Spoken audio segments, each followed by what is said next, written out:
Stapakaya Chadamasya Sarvadharmasvarupine Stapakaya Chadamasya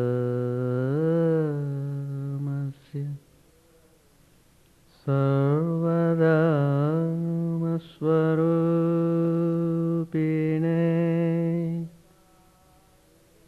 Avataravariष्ठाय Ramakrishna te Namah Asato ma Sadgamaya Tamaso ma Jyotirgamaya Asato ma Sadgamaya Tamaso ma Jyotirgamaya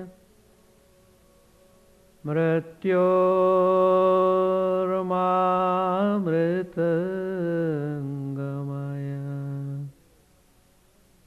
Om Shanti Shanti Shanti. Let us offer our salutations to Sri Ramakrishna,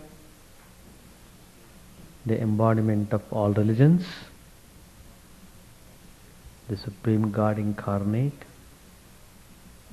Let us pray to the Divine Spirit to give us proper discrimination, to distinguish between what is real and what is unreal. Let us pray to the Divine Spirit to remove all our ignorance. Let the light of knowledge be bright in our hearts. Let the Divine Spirit inspire us in our spiritual journey towards achieving immortality.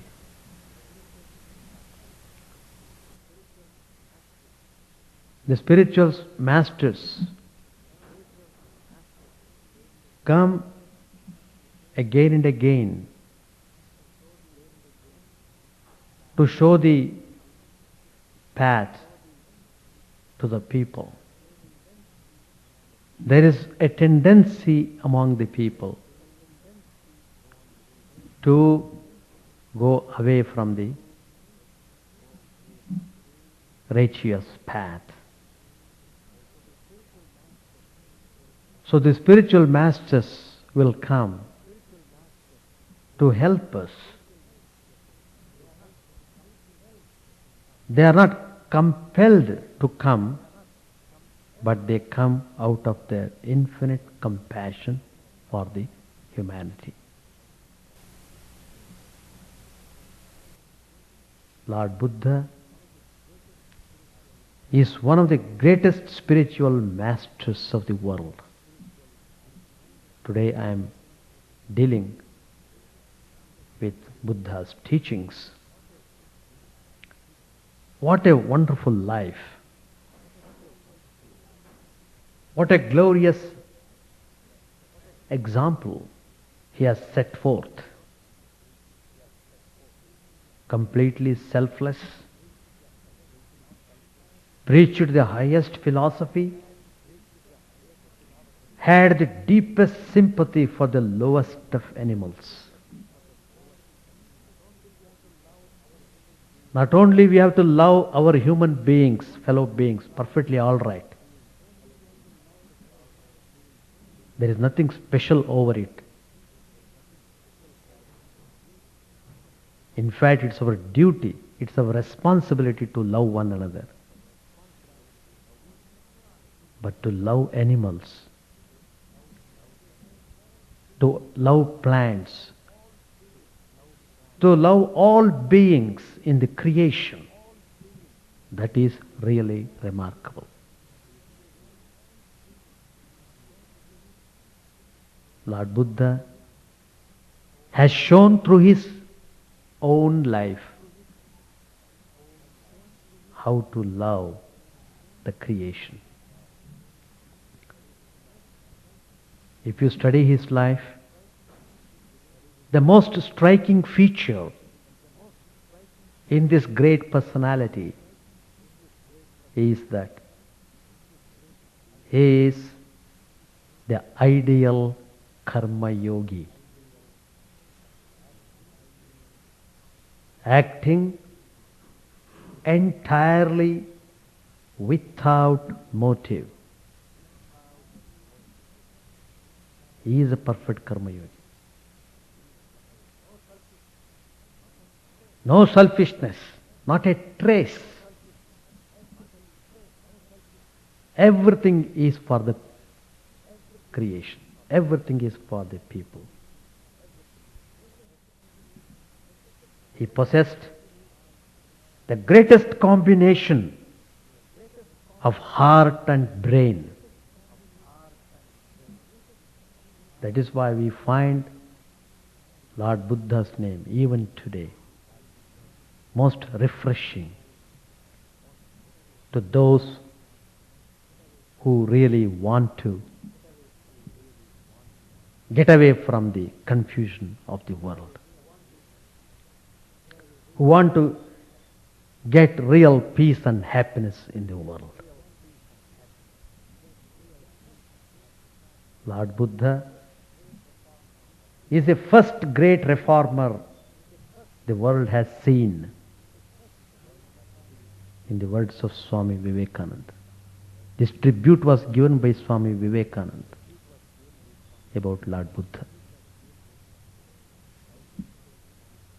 His life teaches man most important thing, that is to free from the bondage of fear. Fear is the worst enemy of the man. Fear kills the person every moment. We suffer because of fear. So Lord Buddha plays a very important role to show to us how we should be got rid of from this fear. We are constantly surrounded by fear. Fear of disease, fear of old age, and fear of death. Each one is terrible. The worst is fear of death. People die even before death actually comes. This fear, they loom large over our head like a sword of Damocles. Whether rich or poor, prince or a beggar, all are subject to fear. It is possible to be fearless only when you are able to live a life of spirituality. So fear follows us like a shadow. Our struggle to herald victory over fear is what is called religion. The aim and purpose of religion is to make us fearless.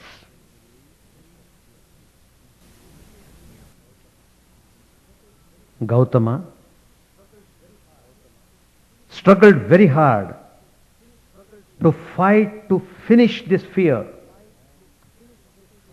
and he was crowned with success. He attained nirvana, absolute freedom, where he enjoyed perpetual peace and perpetual joy. Gautam became Buddha. Buddha means awakened, awakening to the reality. The real behind the unreal. He experienced immense joy and peace, transcending all shades of fear. So we find with Lord Buddha, religion was not a matter of faith or belief. It was being and becoming. It was a great transformation from a worldly man into a spiritually enlightened man. Gautama, the prince, became Gautama the Buddha, the light of the world. His life demonstrates to the world that the religion is a philosopher's stone which makes a god of man. Buddha had a scientific mind. He never decried anything to be bad, nor did he accept anything to be good without experiment. He would tell his disciples even not to accept his own words without trial, as gold is tested by fire. He would say, do not believe in traditions merely because they have been handed down for many generations and in many places. Do not believe anything because it is rumored and spoken of by many. Do not believe because the writings of some old sage is produced. Thus we find Buddha bold and rational in his approach to religion.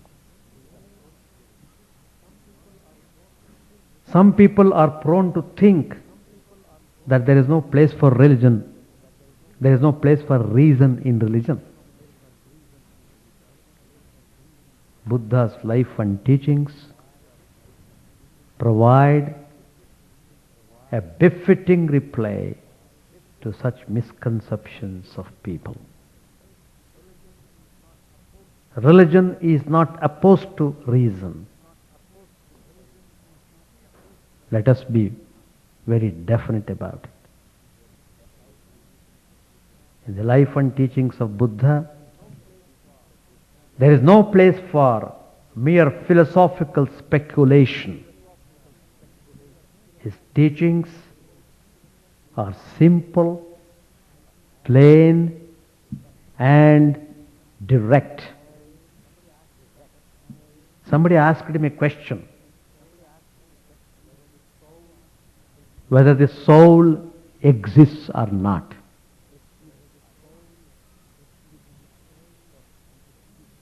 Buddha's answer is wonderful. In trying to reply to him, He posed a counter question. He said to him, suppose a man is struck by a poisonous arrow. What will he do then?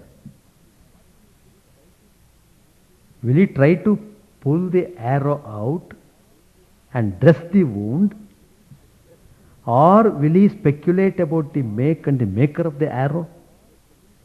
Who did this? Where it was produced, etc.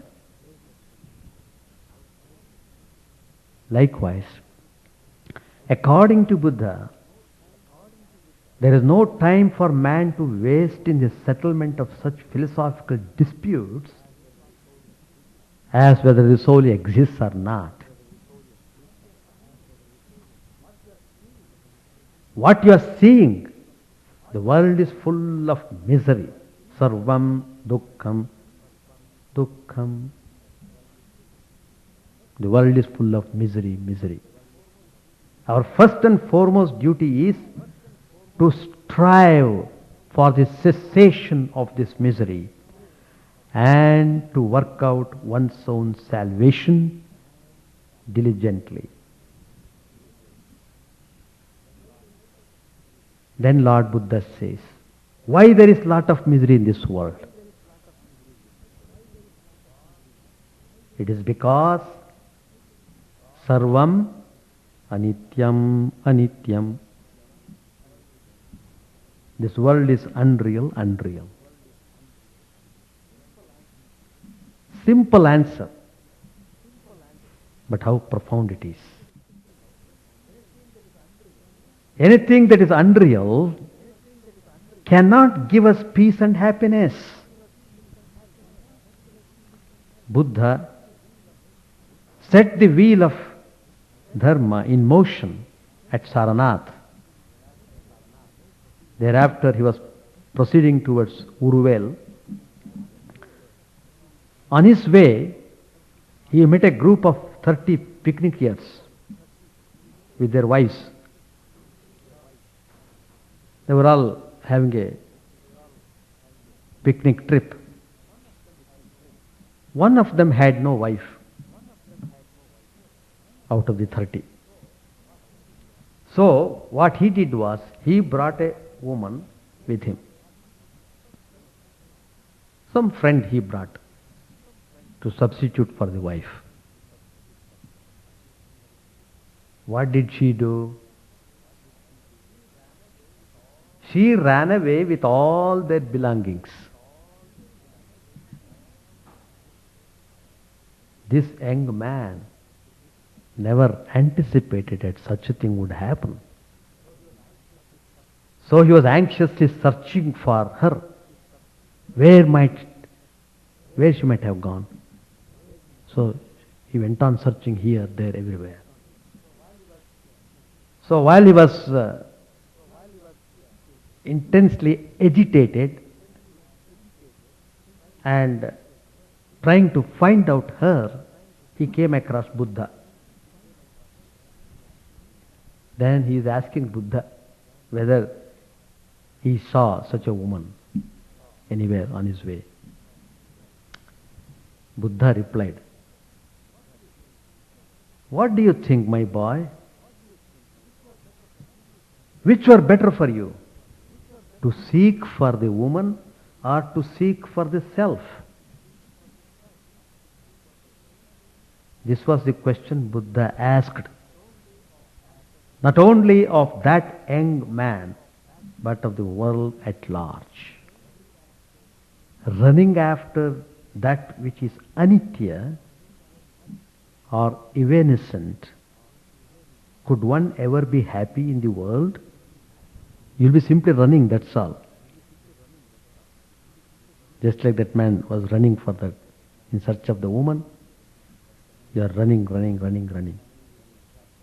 Finally you will be exhausted and you will collapse. So could one ever be happy in the world? No. It only brings misery, dukkha, in its train. So man has to undergo suffering. So Buddha exhorts us not to run after the chimera of this world. Buddha preached the theory of dukkha, misery. And this misery may be considered to be a monolithic pillar on which rests the entire philosophical structure of Buddha's teachings. Hence, one may be inclined to think that he was a pessimist. But a little thought would reveal that Buddha was not a pessimist at all. He, in fact, was an idealist of idealists.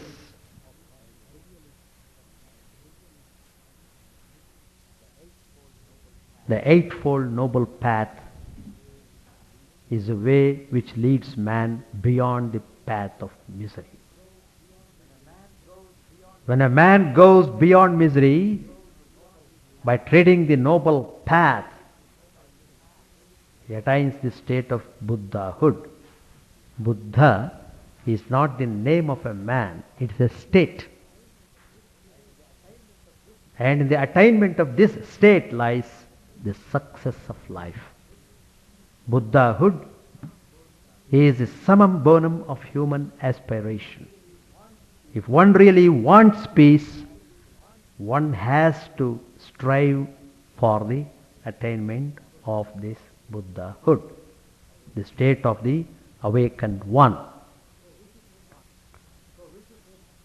So we should take practical steps, not simply theorizing. If you simply keep on talking and theorizing, you will die as a pandit, not as a man of realization. You will not be free from misery. So, Buddha teaches us that we should refrain from living in a world of illusions. He does not force anyone to give up his desires. He only points out law. What is that? If we take to desiring for pleasure, we must take what goes with it: pain and problems. A question may be asked, how can one live and function without the motivations or pleasure, existence and prosperity? How can we survive in this world without these things? It's a very pertinent question. We cannot really live without happiness or without working for attaining happiness. But what Buddha wants to point out to us is that we should aspire for the highest happiness, which is the experience of nirvana.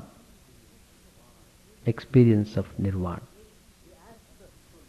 He asks us to live working for it. Fix the goal, then start working to reach the goal. Otherwise, the world eats us up somewhere on the way. We will be duped by the world and we will not even know that we are duped. Buddha prescribes very clearly eightfold noble paths to achieve nirvana. They are all classified, tested and given to the world. It means we did not have to again put them under test. It's a waste of time. Just take as it is and practice it in your life.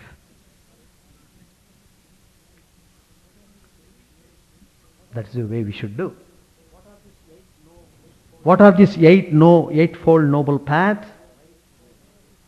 Right views, right resolve, right speech, right conduct, right livelihood, right effort, right mindfulness, and finally, right meditation. These disciplines are to be followed if we are aspiring for the highest happiness, if we are aspiring to have the experience of nirvana. Now, the first one, right views. In effect, it means knowledge of the Four Noble Truths, which I mentioned earlier. The Four Noble Truths, namely, life in the world is full of suffering. Truth. Truth number one. Nobody can say no to that. Everybody knows. It is true. Second truth is, there is a cause for this suffering. Cause and effect. Suffering has its source. Thirdly, it is possible to stop suffering. That's a great assurance. It's a great hope. So we are not lost in suffering. That means we are saved. Lord Buddha is telling, don't get despaired on account of suffering. You can stop it. We have got that power to do it.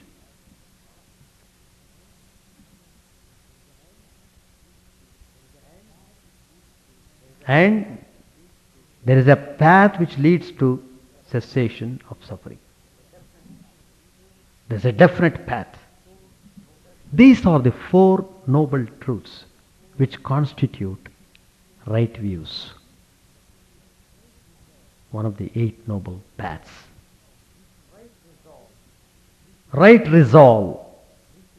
I am just briefing only. I am not elaborating all these points. Because on each point you can speak hours. It's very nice to study in depth all these points. It's wonderful, no doubt. I myself have felt immensely happy to read this.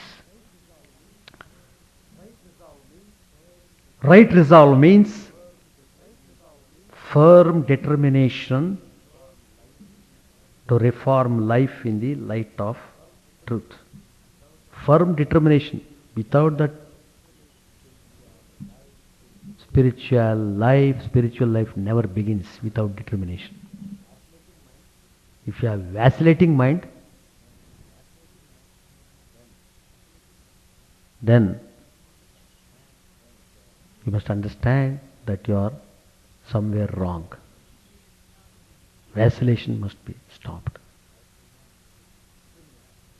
It's very important. Determination, strong determination is required. Then only you can have right resolve. Third one is right speech. Will be the first fruit of right resolve, which will enable us to control our speech and abstain from lying, slander, unkind words, and frivolous talks. How much energy we are wasting through our tongue? Have you ever thought of it? As soon as we open our eyes in the morning, the first thing that we do is we open our mouth and talk about things. People very rarely appreciate the value of silence.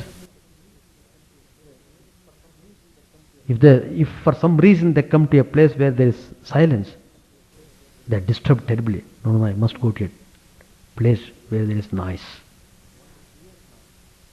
They want to create noise and live upon it. Anyway,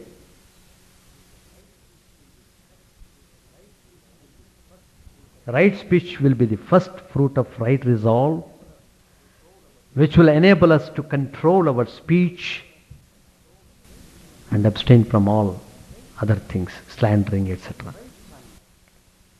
Right conduct not only means abstention from wrong action, it includes what is known as Panchashil, namely desisting from killing. Secondly, stealing. It may not be physically, you may not be stealing. Mentally, you may desire to have something, to enjoy something else which doesn't belong to you. That's also a kind of stealing. No more stealing. Thirdly, sensuality. Fourthly, lying. Lastly, intoxications. So all these 5 things are to be properly dealt with. You must be firmly established in developing your character. Then only you will have right conduct.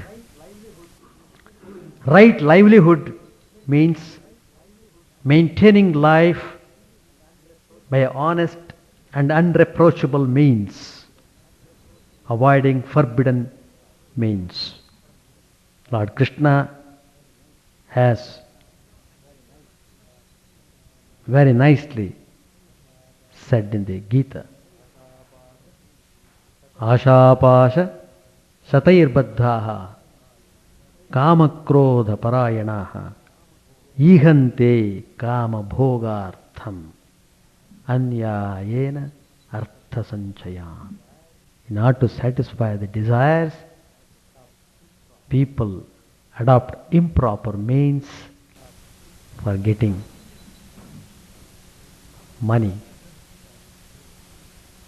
for satisfying their desires. Thereby, they keep on increasing their sins.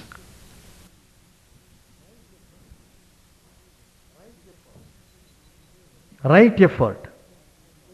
It is constant endeavor to maintain moral progress by banishing evil thoughts and entertaining good ones.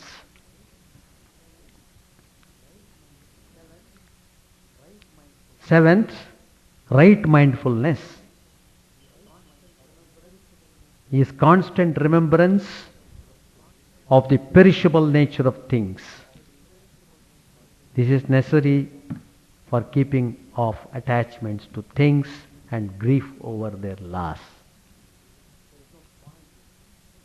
There is no point in grieving over the unreal things. You must have clear conviction in yourself.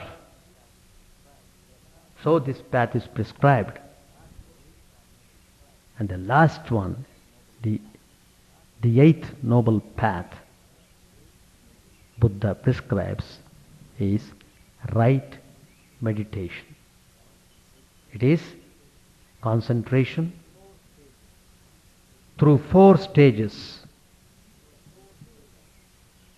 that leads to the attainment of nirvana. The result of unhampered concentration on truth is perfect insight or wisdom, to which the riddle of existence stands clearly revealed once for all. Ignorance and desire are cut at their roots, and thus the source of misery vanishes. Perfect wisdom, perfect goodness, and perfect equanimity, complete relief from suffering. All these are simultaneously achieved in Nirvana. Nirvana means complete dissolution of all problems of man. When the last fires of desire are put out, man loses his small self and is immersed into universal self. Just as the dew drop slips into the shining sea. The problem of the dewdrop is solved or dissolved only when it slips into the shining sea. There is no use in staying small and fighting the implications of smallness. I want my individuality. If you want to stick on to your petty individuality, you have to be prepared for suffering. Come out of that pettiness. Come out of that smallness. Expand yourself. You are the whole universe. That conception should come to us.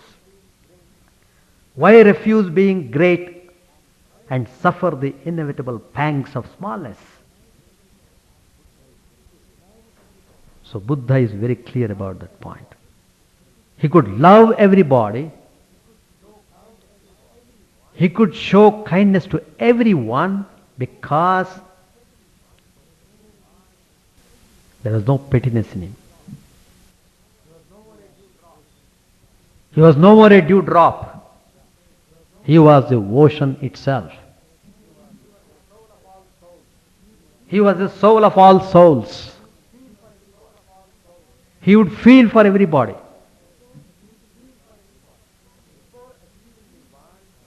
Before achieving Nirvana, Lord Buddha says, one should have to remove the personal evils inherent in him. He must change the gravity of life from pleasure seeking to truth seeking.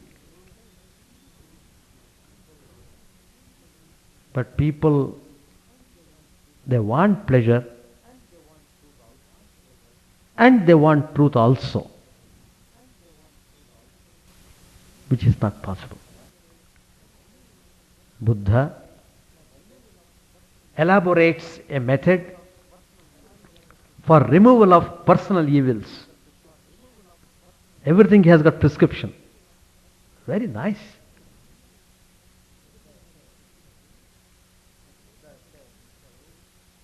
Buddha said, people become bad by 10 things. And by avoiding 10 things, they become good. There are 3 evils of the body, 4 evils of the tongue, and 3 evils of the mind, total 10. Everything is pointed out. No hiding here. If you want truth, be prepared to have surgery. Yeah. Now, Bhagavan Buddha says, what are the 3 evils of the body? As I said earlier, I am not elaborating these things. I am just pinpointing. It is for you to develop later. The evils of the body, first one, murder. Second one, theft. Third one, adultery. Main classification he has made. There are so many subsidiaries for this. The Four evils of the tongue. Tongue is responsible for that. Four evils. What are they? First one is lying. Telling always false.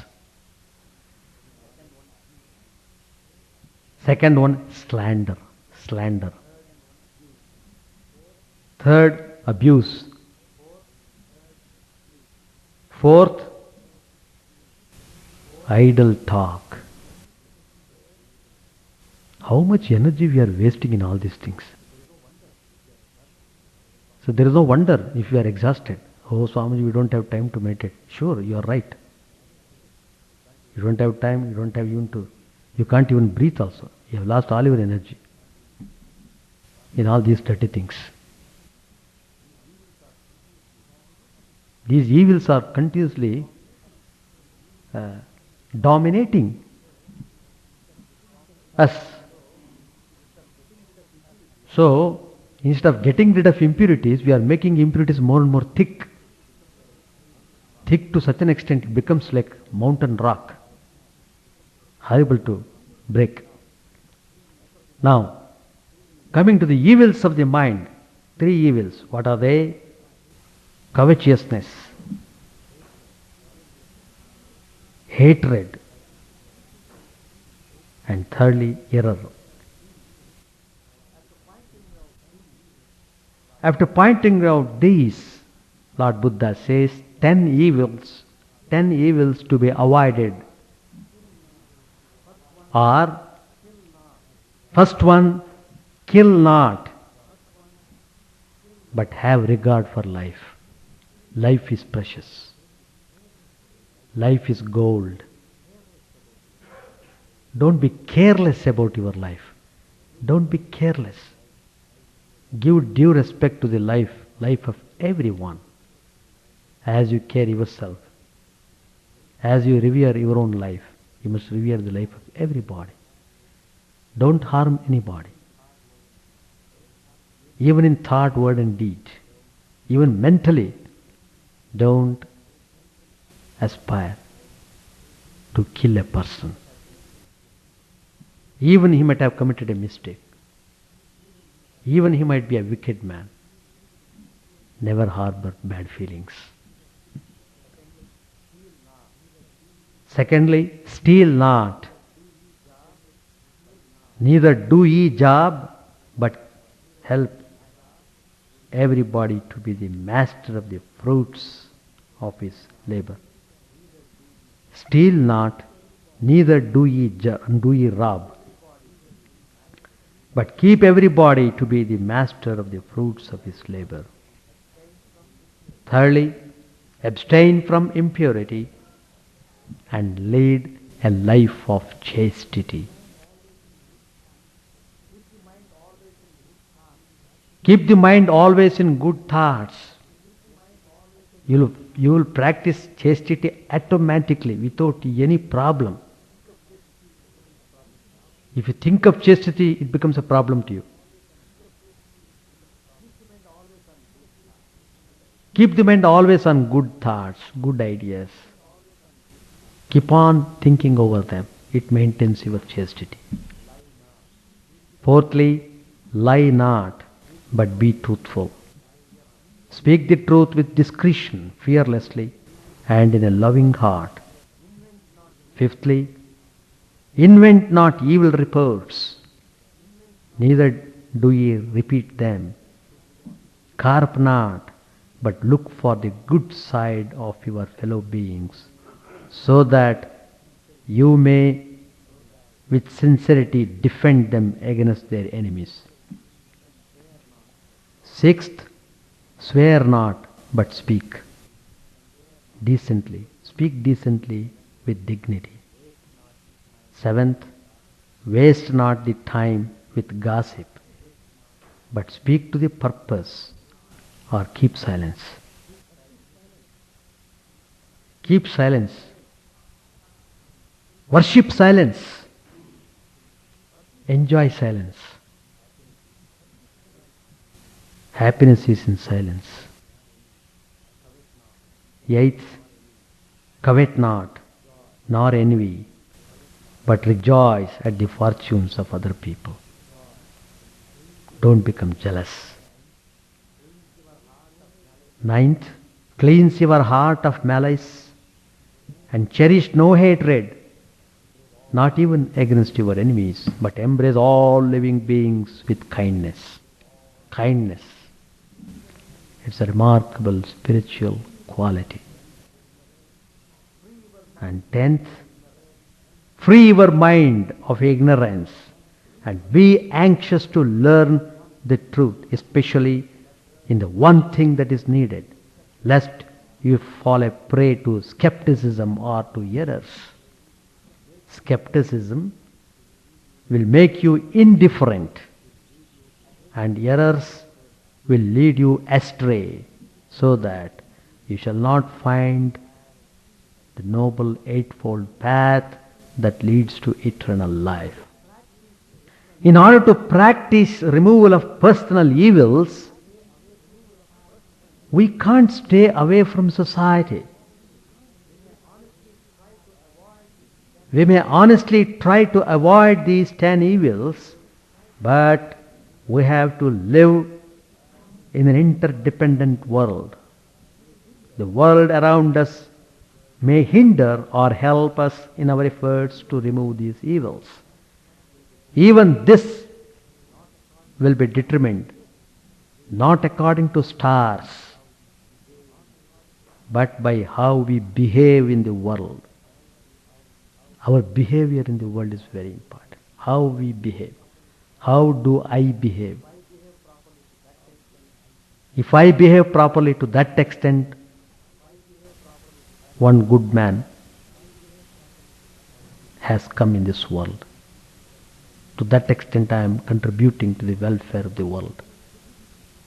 Our thinking must be like that. We have to know specifically how we can turn the world to be our helpers in our good effort. The only way of doing it is to function in a way conducive to peace, harmony in the world. The state of the world in which we live affects our individual and personal lives. Again, our individual state of consciousness, thoughts and actions shape the state of the world in which we have to live.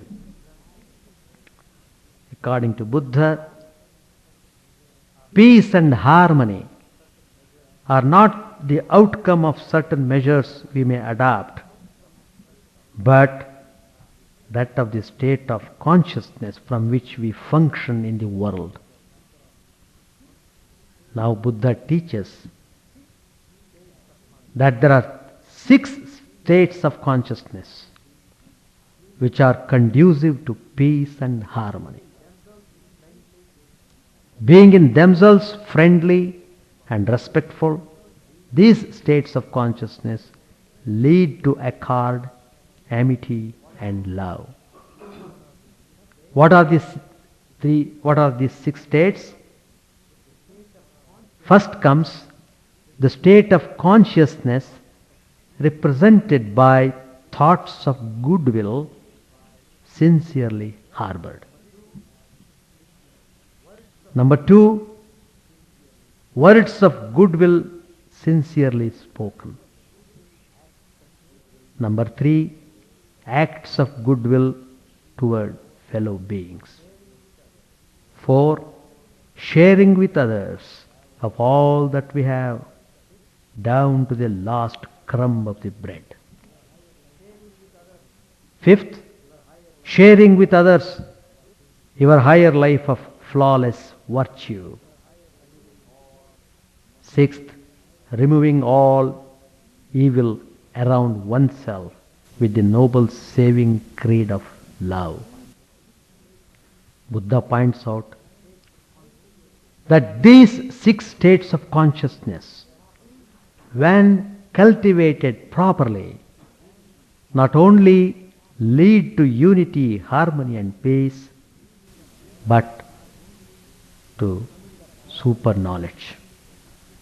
In one place, Summing up all his teaching, as it were, Buddha said with great emphasis, that which is most needed is a loving heart.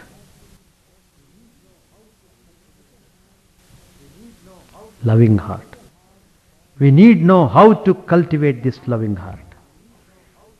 Such a heart can be cultivated only in a special mental climate. That's very important. So it shows how we should be very careful about maintaining the equanimity of the mind. A peaceful disposition and goodwill toward all beings, when habituated deliberately, will gradually transform our unloving heart into a loving heart. So this is the essence of Buddha's teachings. Let us develop that wonderful loving heart to love everyone in this creation. We must develop love towards such an extent we know only how to love. Like that we must develop that special quality, prem. Once we develop that love, God is with us always. God is with us always. So, I pray Sri Ramakrishna so that we may all develop that wonderful spiritual heart, wishing peace, happiness and prosperity towards all beings in the creation. Thank you. In the month of August, we are having children camp, a very important event in our activities. Last year, good number of children participated and they enjoyed this wonderful spiritual atmosphere, and they felt immensely benefited by the programs, and they were all very willing to come again this year also. Many of them had told 1 year advance, Swamiji will come next year also.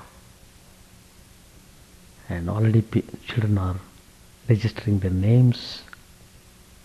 This year also we expect a good number of children, and it is very important to keep this continuity, then only it has got permanence. The value of permanence you can expect when there is continuous flow of the good ideas. They must be constantly fed with these ideas. There should be constant flow of the spiritual thoughts into the young minds of the children. They go deep into the mind and they settle down there. At the right time they all come to the surface and help. Whatever we give, whatever we do in our young age have got tremendous effect in our older age. So, all the parents should make it a point to give their children a good training, which is very much needed nowadays. So we are trying to do this program this year also, from August 6 to August 13. We have got number of religious books.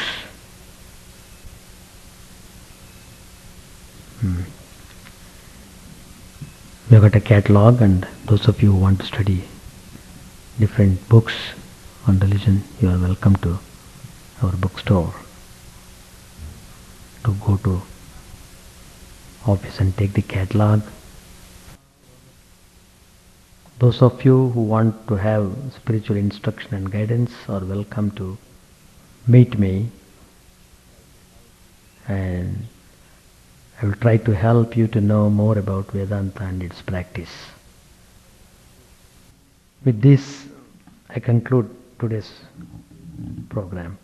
Om Sahana Vavado Sahanau Bhunaktu Sahaviryam Karavavahai Tejasvinavadhitamastu ma Vishavahai.